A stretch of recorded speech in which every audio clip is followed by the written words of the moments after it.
Welcome to Get the Facts, the program that provides you with information on government's policies and initiatives. I'm Theodore Henry.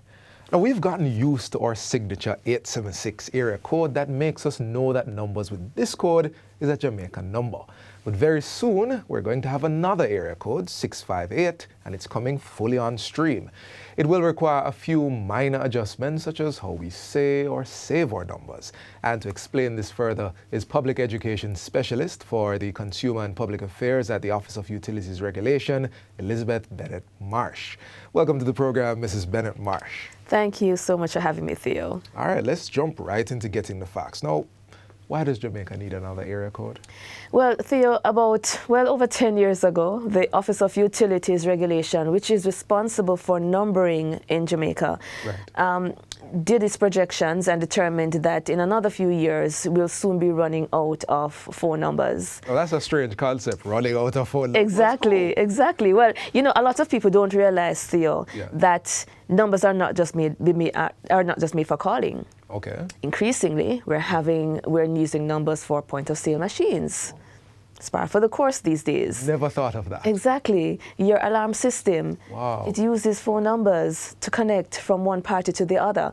So there is an increased demand for telephone numbers to conduct not just calls, but other things. Machine-to-machine communication. Internet of Things is now a buzz term, right? So we need So we need telephone numbers. And so we would have made our projections, and as part of our responsibility, we have to ensure that there is always availability of phone numbers to conduct the business of the country, yes? Understood. And so we would have made an application to the North American Number Planning Administrator, under which Jamaica falls, for an additional phone number. It took quite a few years because it's a laborious process to submit your application, including your justifications, etc. And so we got our area code. Right. And so we have had it for quite a number of years. Right. And so we're very happy for that. And so in 2018, we formally introduced 658 into the mix. And as a result of that, we introduced also 10-digit dialing, because now, Theo, we have to do 10-digit dialing. Everybody knows that statement, 10-digit dialing is now in it.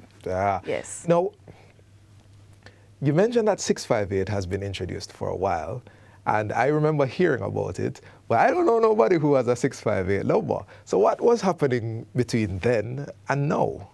Well, because we knew that we had some time available, we never rolled out numbers under 658. What we were keen on doing since about 2018 thereabouts is to get everyone acclimatized to dialing 10 digits. No, we've spent a lifetime. My parents tell me that there used to be a time when we only used to dial 5 digits. I don't know about you, Theo. And then we're dialing 7 digits. And so we have maybe 2 generations, if not more, all of us really at that point in time up to 2018 did not know what it was like to dial 10 digits except if we go abroad. And so the culture change is something that we had to focus on at the OUR in tandem with the major telecoms providers. And so between 2018 and up to recently, we're focused on encouraging persons to ensure that they are dialing 10 digits, get them into that habit. In addition to that, businesses also had to do some transitions because you had PBX systems, and PBX systems are like switchboard systems and so on, and other things that they use. We had to ensure that their system was up to date and can, in fact, incorporate 10-digit numbers. So the OUR helped the businesses with this, or you more told them what needed to be done? We were in tandem with the utilities providers, because we had to collaborate with, in fact, we actually set up a communication task force with the utilities providers, that is especially Flow and Digicel as the major service providers. And they in turn had a mandate to liaise with their customers, especially their business customers, about what is required for transitioning, and in some cases where they need to perhaps update their system, buy new equipment, then they were given sufficient time to do so. That's coming out pretty clearly, that time was given. So the OUR led the charge on sensitization, coordinated the telecoms providers. Was there anything else OUR did in prepping? the ground? We carried out a sensitization campaign in the public as well. Right. We allowed permissive 10-digit dialing, and as with every new thing, you can't just, as we say in Jamaica, dash it on them without warning. So we had a period of permissive 10-digit dialing. So what that meant, Theo, was that in 2018, we said, okay, start to dial it. But if you dial it and you still revert to 7 digits, then you will get a recording that says, remember, but we're going to still allow that 7-digit dialing. But remember the next time. So that was what we call the permissive dialing period. Got it. And then in about mid-2019, we started now with mandatory 10-digit dialing. And so with that now you get a different kind of recording that says, mandatory 10-digit dialing is now in effect. We still have that recording, hang up and start again. Yeah, hang up and start again. Yes. Okay, got it. Yes. You've mentioned the telecoms providers, and the technical side of me is very curious if they could just start using 10-digit dialing, or did they have to make changes? They also had to make changes because remember that their system would have been set up for local numbers, and we're talking specifically about local numbers now when we talk about 10-digit dialing. Right. They had to reconfigure their system to ensure that they're able to will be able to be placed using 10 digits intra-network or inter-network. That means across networks. So they also had to be able, there are a whole lot of technical maneuverings that had to take place. I won't bore your audience with that, but there are a lot of technical adjustments that they also had to do. Speaking of said audience, I can practically hear the buzzing on the other side of the camera. And the question is this. Yes. What will this disrupt? How seamless will be the deployment? Yeah, listen, it should not disrupt anything. We did all the heavy lifting already as a nation. I mean, I was so happy to see how much we had really integrated ourselves into 10-digit dialing. Yeah. Most of us would have downloaded an app to automatically convert our phone numbers in our phones. I went through one by one. You went through one by one, right? Businesses would have done the configuration already, because otherwise you would not have been able to swipe your card when you go to the supermarket. So a lot of businesses, they were able to do that, alarm systems, etc. So we've done the heavy lifting already. Okay, all right. So we're not done yet. We're not done yet, but we are going to take a break right now. So stay with us. We'll be right back.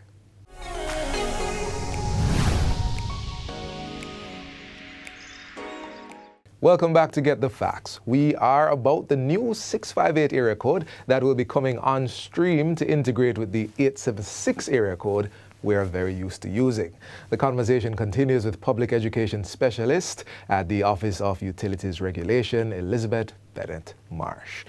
Lady Bennett Marsh, the last thing we're talking about was, oh my God, will this break everything? You said no. No. So what does the public need to do?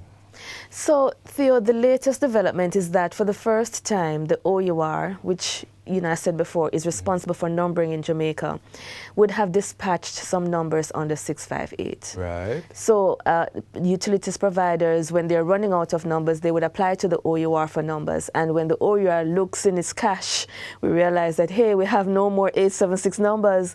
So now we have to distribute numbers under 658. Right. And so we'd have deployed some numbers under 658, which we anticipate will soon start being delivered to customers once the utility providers have exhausted their batch of 876 numbers. Got it. And so it's imperative more than ever for customers to ensure that they are compliant with the 10-digit dialing format, and that includes for businesses. We notice in the OUR's review and its own assessment of small businesses especially, some of them have not yet made the transition to 10-digit dialing in terms of their signage, their branding materials. Yeah. We're still seeing the signs with just 7-digit numbers. We're still seeing things on the side of their buses, etc., with just 7-digit numbers.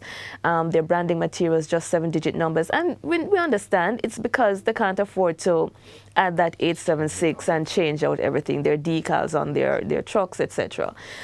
We know that some persons still haven't fully converted their numbers in their mobile phones to 10-digit numbers. Every time they go to make a call, they're realizing it's still 7 digits I have for Martha from how long. We're encouraging them now to do that. But I want to chip in here.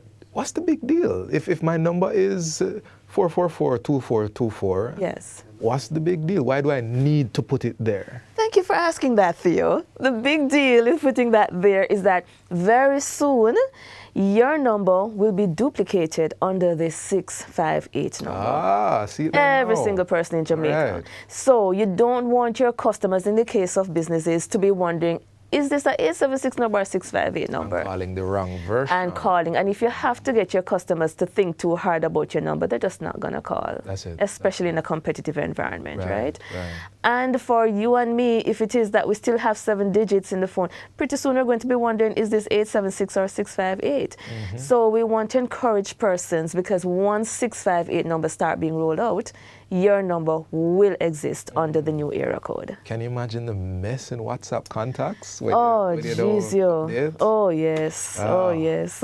You mentioned that the OUR has distributed some numbers. My notes here says 10,000. Yes. How soon will we begin seeing those?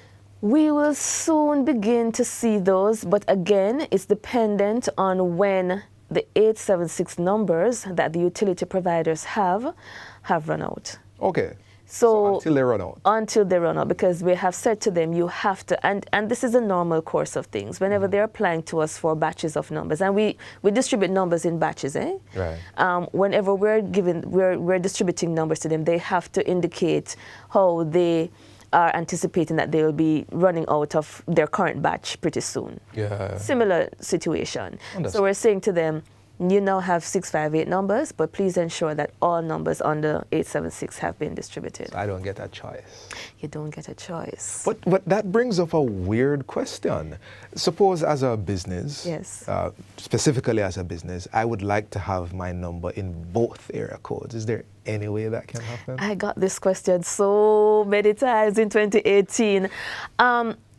Again, remember I said before that the telcos, the telecoms providers really don't have a say in what numbers they are allocated. So those 10,000 numbers that we have distributed were distributed under one central office code. Okay. And let me tell you what a central office code is, Theo. Yes. So we talk about the example of 4444242 a while ago. Oh, you actually remember that? Yes, that 444 number, the start of those 3 digits that start your specific number, is what we call the central office code. Oh. And under that 444 number are 10,000 numbers. So we have distributed one central office code number to the telcos, and with that comes 10,000 numbers. So if that number is 444, we have distributed 10,000 numbers under 444 so far. So 658, 444. Yes. Bigger block, slightly less large block, yes. and 10,000 under that block. 10,000 under that block. Not that we have distributed 444 assigned numbers. Right, This is just hypothetical. Right. Right. So going back to your question, so no, they won't have a say in, so you can't as a company say, I was 444 jobs. So I want 444 jobs under this. They don't. The telcos won't have a say in the numbers. Understood. We're almost out of time, and I just want to ask one more thing and give you a moment to speak to our audience. And the thing is, you're talking to the public now. Will there continue to be a larger sensitization campaign? Yes, we have already started, and we were happy that the media have really taken this on and have really been giving it some airtime. We're going to be continuing with our public education campaign because it's very, very important. Yes. We also want people to be mindful of the fact that 10-digit dialing also extends to toll-free numbers. So toll-free numbers in Jamaica, it is 888. So for example, there's 888 call OUR, and that's a real number, 888 call OUR, so we no longer have to put the 1 in front of it for all local toll-free numbers. Understood, understood. Lady Bennett Marsh, there are business owners, there are people. There are big business, small business, they're all watching. I want you to take the next few seconds of this interview and speak directly to them about this new deployment? We want to tell you that it's an exciting time for Jamaica, but we want you to ensure that you're fully compliant so that you have no worries. So for small businesses and large businesses, if you haven't already done so, please take the time to ensure that you have the 876 area code on all your signage, all your decals on your trucks and your buses and your vans, etc. All your branding materials must by now have 876 numbers, because your number will be duplicated under the new area code eventually. And for persons like you and me, please ensure that you go into your directory in your downtime, just before you go to your bed, you're browsing, just go into your phone directory and just convert all your 7-digit numbers that are still outstanding to your 10-digit number, 876 included. And as the cool kids used to say, there's an app for that. There's an app for that. This has been Get the Facts. Our guest was Public Education Specialist for Consumer and Public Affairs at the Office of Utilities Regulation, Elizabeth Bennett Marsh. Thank you for watching, and until next time, I'm Theodore Henry. Take good care.